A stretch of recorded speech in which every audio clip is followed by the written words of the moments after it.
안녕하세요. 이명기 목사입니다. 오늘은 예레미야 12장 묵상입니다. 압달락에서는 아나돗 사람들이 예레미야를 살해하려고 음모를 꾸민 사실에 대한 예레미야의 탄원과 이에 대한 여호와의 보응과 심판의 약속이 소개되었습니다. 이제 본문은 악인의 형통에 대한 예레미야의 질문과 심판을 강구하는 내용이 소개되고 있습니다. 하나님께서 예레미야의 탄원에 대한 보응과 심판을 약속하셨지만 여전히 악인이 번성하고 득세하는 데 대하여 예레미야는 갈등을 품고 있었던 것입니다. 예레미야는 주께서 절대 의로우심을 잘 알고 있었지만 목숨까지 위협받는 자신의 현실의 고난과 고독이 너무 컸기 때문에 자신의 답답한 심경을 토로하고 동시에 하나님으로부터 보다 분명한 응답을 얻기 위하여 악인의 형통에 대한 질문을 하였다고 볼 수 있습니다. 선지자는 하나님께 대한 자신의 성실성에 근거하여 교만한 악인들에 대하여 조속히 심판하여 주시기를 간구합니다. 우리 역시도 의인의 고난과 악인의 형통이라는 현실에 부딪힐 때마다 예레미야와 같은 의문을 품게 됩니다. 이럴 때 우리가 분명히 알아야 할 것은 하나님은 절대 공의로우셔서 궁극적으로 의인을 구원하시고 악인을 심판하신다는 것입니다. 그러므로 우리 인생들은 하나님에 대한 믿음과 신뢰를 의심하지 말고 약속의 말씀을 굳게 붙들어야 합니다.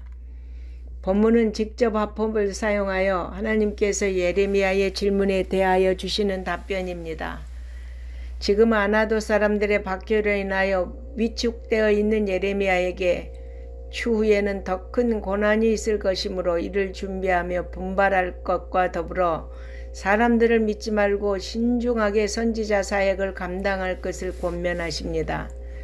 이는 예레미야가 아나돗 사람들로부터 핍박을 받는 정도에서 시련이 그치지 않고 그와는 비교도 할 수 없는 큰 시련이 기다리고 있다는 것을 시사해 줍니다. 그러므로 예레미야는 아나돗 사람들의 핍박 정도는 가볍게 견뎌내야 한다는 말씀입니다. 우리는 이 사실을 통해 우리는 이 세상에서 시련을 예상해야 할 뿐만 아니라 작은 시련을 만날 때 더 큰 시련을 예상하고 인내로 자신을 연단시켜 나가야 한다는 것입니다. 하나님께서는 시련을 만날 때마다 우리를 붙드시고 함께 하셔서 넉넉히 이기도록 도와주실 것입니다. 본문에서 자신의 백성을 내 소유라고 부르시는 하나님의 애처로운 사랑과 더불어 하나님의 불타는 진노의 결과가 서술됩니다. 왜냐하면 하나님이 자신의 소유로 택한 사랑하는 백성의 맹렬한 반항으로 인해 이들을 포기하시고 결국 원수들의 손에 넘겨주시는 심판을 행할 수밖에 없었기 때문입니다. 그리고 대조적으로 유다를 심판하는 데 사용되었던 이방 대적 역시 하나님의 심판을 받는다는 사실과 더불어 장차 유다가 하나님의 궁의를 입어 회복될 것이 예언됩니다. 본문에서 우리에게 교훈하고 있는 중요한 사실은 하나님의 백성이라도 하나님을 대적하고 불순종하면 심판을 받게 된다는 것이며 당신의 백성이 범죄하면 그들을 징계하시되 영원히는 버리지 아니하시고 다시 회복시켜 주신다는 것입니다. 그리고 이방 민족들 역시 유다 백성들과 마찬가지로 하나님의 구원에 동참할 수 있는 길이 열려 있음을 선언하고 있습니다. 이는 구약시대 이방인들의 부분적 개종과 더불어 신약교회에서 많은 이방인들이 구원받게 될 것을 내다본 예언으로 볼 수 있습니다.